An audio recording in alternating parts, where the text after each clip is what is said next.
स्वागत है आप सभी का आपके अपने यूट्यूब चैनल पर। दोस्तों, हम चला रहे हैं IBPS SO 2024 राजभाषा अधिकारी के लिए इंटरव्यू की सीरीज़। हमारे चैनल पर लगातार इंटरव्यू के लेक्चर आते रहेंगे।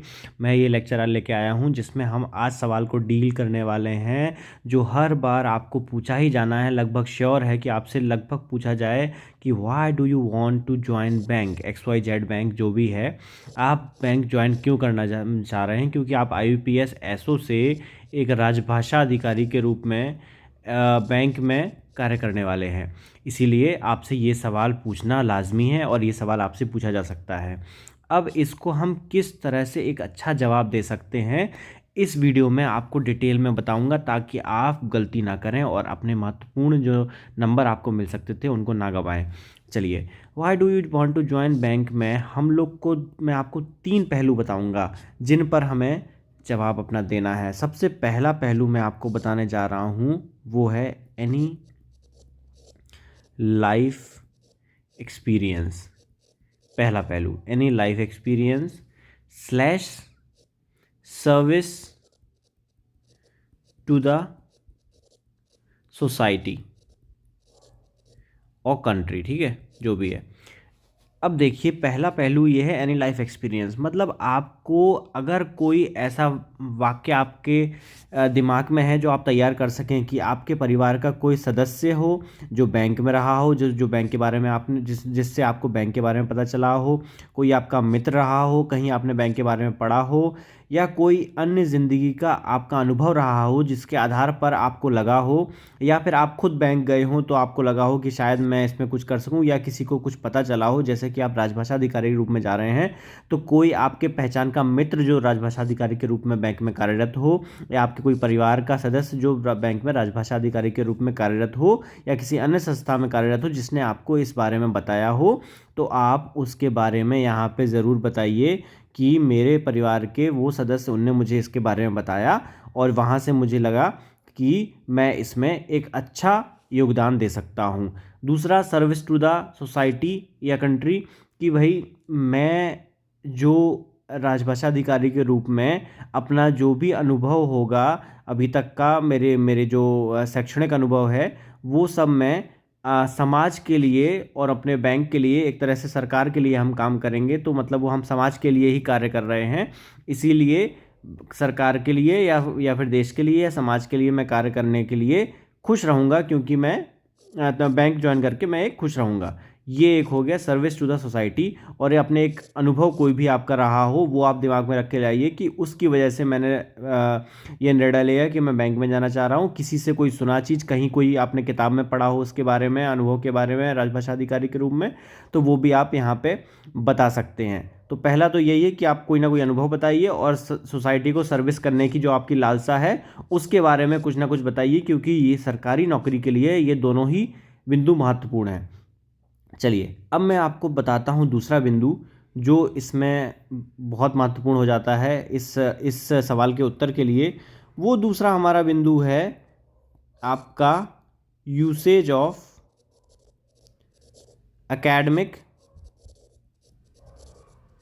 स्किल सेट्स, है ना। मतलब कहने का अर्थ क्या है कि आपने शैक्षणिक रूप में जो भी आपकी योग्यताएं हैं, किसी ने BA हिंदी, जैसे कि आप राजभाषा अधिकारी के लिए जा रहे हैं तो आप लोगों में से किसी ने BA हिंदी किया होगा, किसी ने BA हिंदी और MA हिंदी, है ना, जिसकी जैसे जैसे कि इसकी शैक्षणिक योग्यता है। MA संस्कृत वाले भी होंगे हैं, और कई लोग ऐसे होंगे जिनके पास दो दो मास्टर्स डिग्री भी होंगी, MA संस्कृत, MA हिंदी, या MA इंग्लिश भी हो गया, इसके अतिरिक्त होगा। और कुछ लोगों के पास PGDT होगा ट्रांसलेशन में, कुछ लोगों के पास सर्टिफिकेट कोर्स इन ट्रांसलेशन होगा। तो आपको ये बताना है इसमें कि जब मैंने BA हिंदी किया या MA हिंदी किया, MA संस्कृत किया, उस दौरान मुझे लगा कि जो मेरी जो रुचि है वो भाषा में रुचि है, और मैं इस रुचि को अगर कहीं ना कहीं इस रुचि से मैं किसी संस्था को किसी तरह प्रकार का योगदान दे पाऊँ तो वो बहुत अच्छा होगा। क्योंकि अपनी रुचि के तहत काम कर कार्य करना या फिर बिना रुचि के कार्य करने में बहुत फ़र्क है।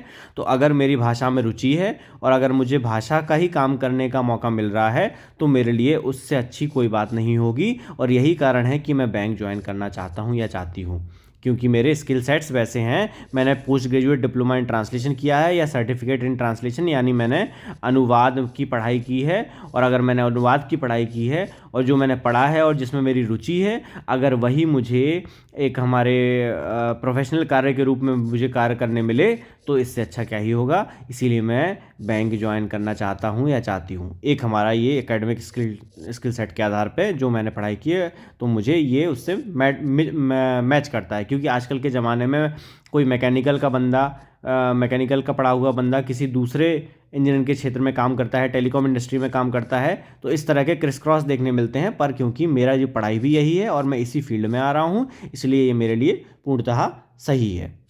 ठीक है। और तीसरा जो है, एक और बिंदु मैं आपको बता देता हूँ इस सवाल के जवाब के लिए, जो भी आपके लिए महत्वपूर्ण साबित हो सकता है। वो तीसरा बिंदु मैं बता देता हूँ आपको। तीसरा बिंदु है आपका जो ज़रूरी भी है कि एक हमारे लिए एक सेल्फ सेटिस्फैक्ट्री जॉब।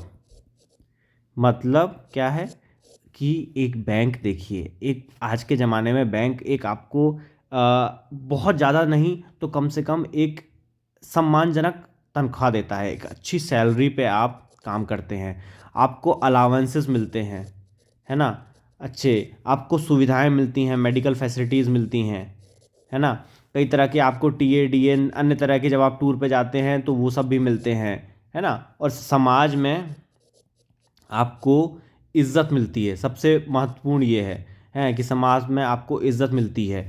तो ये एक व्यक्तिगत तौर पे आपके जो लाभ हैं वो भी बहुत अच्छे हैं और जिनसे हम किनारा नहीं कर सकते, जिनको हमें ध्यान रखना होगा। तो कहीं ना कहीं ये मेरी रुचि भी है कि एक राजभाषा अधिकारी के रूप में कार्य करूं, मैं अपने समाज को व देश को कुछ दूं। और इसके अलावा क्योंकि इसमें बहुत ही बढ़िया मुझे तनख्वाह, कुछ हमारे भत्ते और हमारी जो मेडिकल सुविधाएं हैं और समाज में भी एक अच्छा एक तरीके से कह सकते हैं एक इमेज बहुत अच्छी होती है एक सरकारी बैंक में कार्यरत व्यक्ति की। तो यह भी एक अन्य कारण है जिसकी वजह से मैं बैंक में कार्य करना चाहता हूं या बैंक ज्वाइन करना चाहता हूं।